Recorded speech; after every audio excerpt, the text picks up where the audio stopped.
Hi everyone, this is Dr. Nitin Chhoda and welcome to this episode of Ignition Time. Thank you so much for being a viewer. Thank you so much for being a subscriber. This channel, the Ignition Time channel, is about the country, it's about the economy, and it is about your money. I'm going to talk to you about some of the new announcements and the new push for, I quote, trillions of dollars of stimulus from President Biden. Some incredible information coming out from President Biden, and we are likely to see a huge push for stimulus checks. In fact, we are likely to get an outline of a stimulus package, an ambitious, a large stimulus package from President Biden next Thursday. On your screen, you'll see an article that was published today on Bloomberg that reads Biden demands trillions of dollars in aid as US jobs drop. This week, we had a decline in job creation, and this was a very, very disturbing sign. There have also been reports that a new US variant is actually circulating of this pandemic inside the country. Just incredible. President Biden is going to lay out his plans for more stimulus next Thursday, and he urged for more stimulus checks. He said that $600 checks were simply not enough, and he said there needs to be an increase in the minimum wage up to $15 an hour. President Biden said, and I quote, the price tag will be high. It will be in the trillions of dollars. He also added, if we don't act now, things are going to get much worse and harder to get out of a hole later. In fact, let's take a look at some of the comments from President Biden. I'll show you the first segment in which he lays out the case for the damage that's been done to the economy. You've heard me talk about this before. Individuals in travel, leisure, entertainment, and hospitality have been the ones who have been impacted the worst. This is an unbelievable situation where many of our fellow Americans who need cash now, who need quick cash just to be able to put food on the table, just to be able to make rent, just to be able to keep the lights on, are struggling. In fact, President Biden does a good job elaborating on that, and he says we need more relief. We need it immediately for working families and businesses, and we need to be able to do that to revive the economy. Let's take a look at President Biden and what he said. We lost another 140,000 jobs, the first negative jobs report since the height of the pandemic in the spring. More people have just lost a job, while many have been out of work for a long time. And the ongoing gap between black and Latino unemployment remains much too large, that gap. And in many ways, the jobs report is a pandemic report.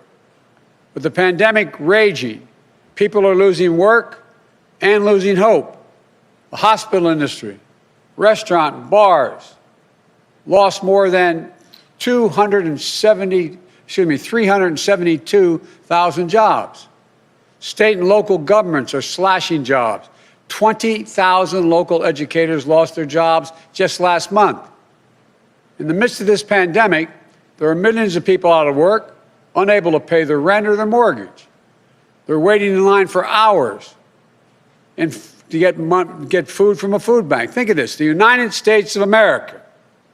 People are lined up for miles in their automobiles, waiting to get a meal to put on the table to feed their family. And they're left staring at the ceiling, so many, unable to sleep, worried will they have their health insurance, wondering if they'll be okay. The bottom line is the job report shows we need to provide more immediate relief for working families and businesses now. Not just to help them get to the other side of this painful crisis, but a larger purpose, to avoid a broader economic cost that exists out there, that will happen due to long-term unemployment, hunger, homelessness, and business failings. But by acting, the vast majority of leading economists suggest that that's what we need to do to revive the economy.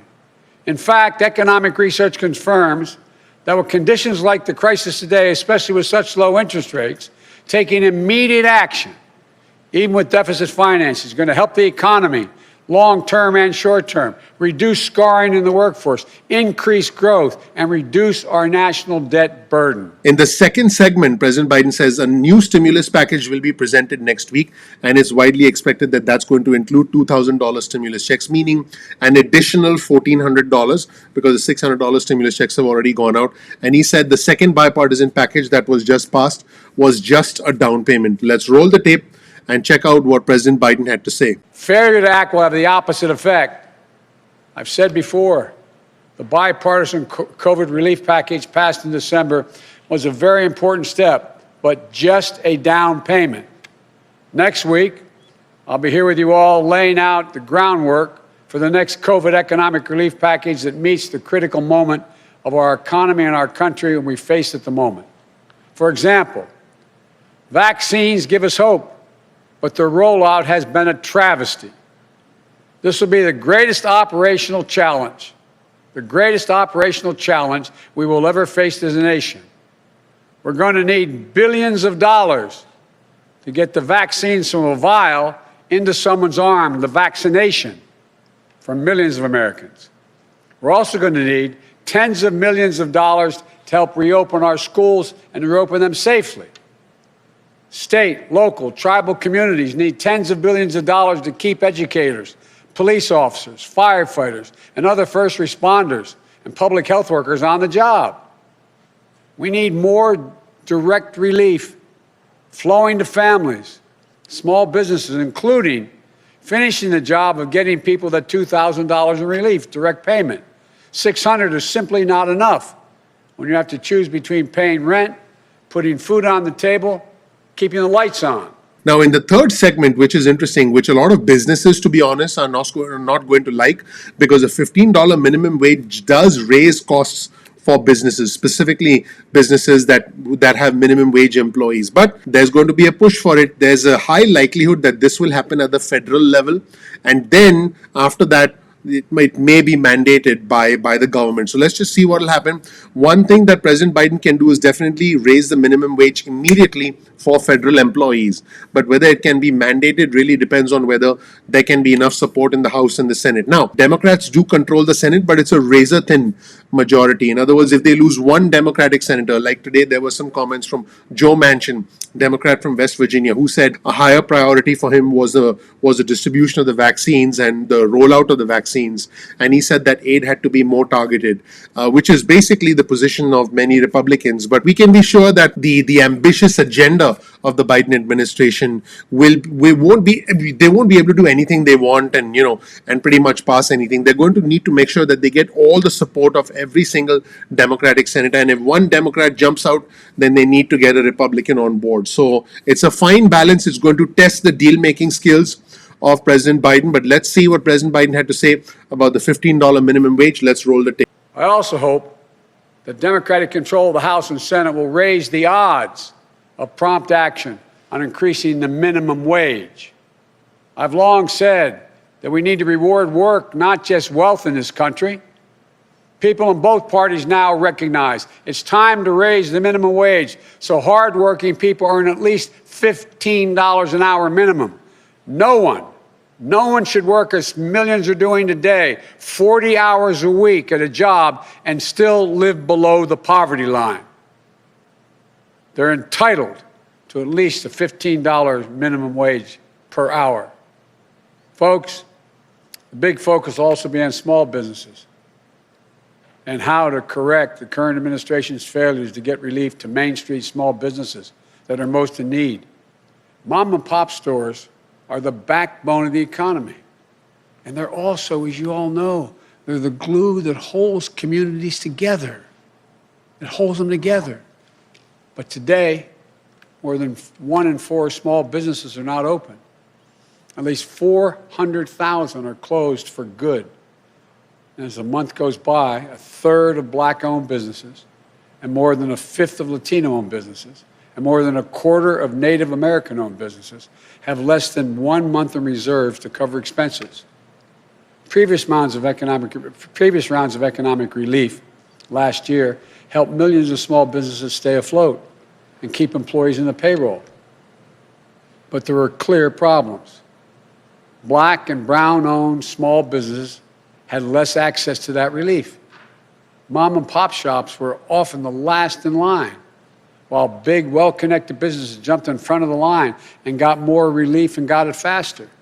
And at every turn, this administration, the Trump administration, has undermined accountability for every tax dollar spent, weakening oversight, firing inspector generals.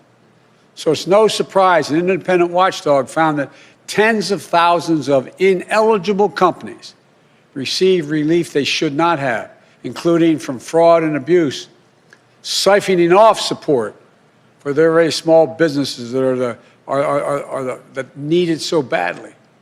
But the good news is that the relief package passed last month provides additional aid to small business and workers. But as I said from the beginning, the need to make sure that relief and future relief reaches everyone who needs it, we need to do more. These relief dollars will start to flow quickly, potentially while the current administration is still in office. And they may send out money that they won't have any control over. But for what we have to need control over, I want to be very clear what my priorities are for distributing this emergency aid swiftly and equitably. Our focus will be on small businesses on Main Street that aren't wealthy and well-connected, that are facing real economic hardships through no fault of their own. Our priority will be Black, Latino, Asian, and Native American-owned small businesses, women-owned businesses, and finally, having equal access to resources needed to reopen and rebuild. But we're going to make a concerted effort to help small businesses in low-income communities, in big cities, small towns, rural communities that have faced systemic barriers to relief. Think of the mom-and-pop owner with a couple of employees who can't pick up the phone and call the banker, who doesn't have a lawyer, an accountant, to help them through this complicated process, to know if they're even qualified, or who simply didn't know where this relief was available in the first place. We went through this, Don, when we brought Detroit back off its knees. And as we saw in this morning's job report, restaurants, bars, and hospitality industry have been slammed by this virus. We're going to direct relief to those businesses and others that have been so badly hit the hardest. We owe them that support to help them get through the other side of this crisis.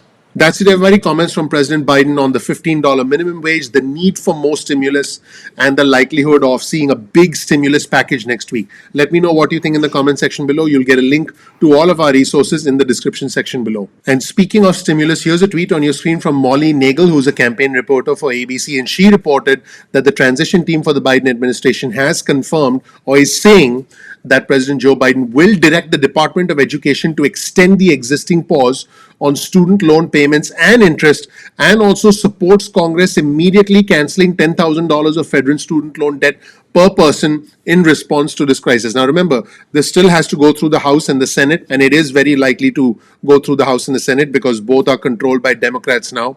But this is brand new information from the Biden transition team. Thank you so much for watching, everybody. My name is Dr. Nitin Chhoda with Ignition Time, and thank you so much for giving me your time. If you don't know anything about me, check out my video. You'll learn more about who I am, what my journey has been like, and why you should listen to me. We live in unusual times. We live in uncertain times. The events of the past few days have been unbelievable, to say the least. We live in a historic moment in time, and I want to bring you into the news. I want to bring you behind the scenes of honest news. I want to bring you behind the scenes of news that is neither too conservative, neither too liberal, news that is balanced, and news that is logical. This channel, the Ignition Time channel, is about the country, it's about the economy, and it is about your money. I'll give you news that shocks you and makes you go, I'll give you news that makes you smile and say, wow, this is good. I'll bring you news when it's raining money and when we get lots of stimulus. I'll give you news that might make you want to party.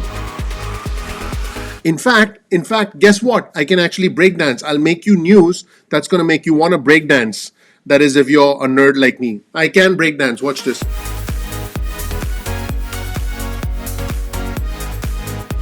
Okay, I know. My name is Dr. Nitin Chhoda, and thank you so much for watching, everybody. I want you to know that I really appreciate you. We release videos at 2 p.m. East Coast time most days of the week. That's 2 p.m. East Coast time most days of the week. If you want to hear from us, get your cell phone out, send a text message with the word ignition or with the word time to 70,000. That's 70000. You'll get added to SMS alerts list moving forward. You'll get breaking news and alerts if you are on our SMS alerts list. So I really appreciate you being a viewer. I appreciate you being a subscriber. You can also get on our email list and stay in touch. Simply go to ignitiontime.com/alerts. That's ignitiontime.com/alerts, and you'll be able to stay in touch with us. You can opt out of the SMS alerts or the email alerts at any point in time. Sometimes YouTube does not always release notifications on time. So all I ask you to do is very simple. Just bookmark youtube.com/ignition time. Just bookmark the channel so you can always be in touch with us. So you can be a part of our community. You can be a part of, you can be a part of the news when it gets bizarre and when it makes you go, what? Or you can be a part of the news when you feel like dancing. Or you might want to break dance. Here's my lousy break dance one more time. That's I hope you can join our community. Speaking of community, hopefully you can follow us on Instagram. Our Instagram handle is ignition_time. That's ignition_time. That's our handle on Instagram. Now, if you want, you can also follow us on Twitter. Our Twitter handle is also ignition_time. That's ignition_time. Our Twitter community has been growing very rapidly, and you'll see me tweeting and retweeting important information that will help you make sense of this unbelievably crazy world that we live in. Once again, my name is Dr. Nitin Chhoda. Please share this video with just 2 friends or family members. Share the video with just 2 friends or family members. If you learn something new, please click like. Please subscribe. Please enable notification. That would mean a lot to me. Please ignite that subscribe button because the name of our channel is Ignition Time. I want you to be in party mode. I want you to be happy. I want there to be confetti everywhere. I want us to have a normal, peaceful life, and I want us to laugh every once in a while, which is what you're going to get on this channel. Also, you'll find a link to all of our resources in the description section below. So make sure you check out our description section. And once again, please click like, please subscribe, please enable notifications. I appreciate you all. I'm looking forward to seeing you in the next episode of Ignition Time.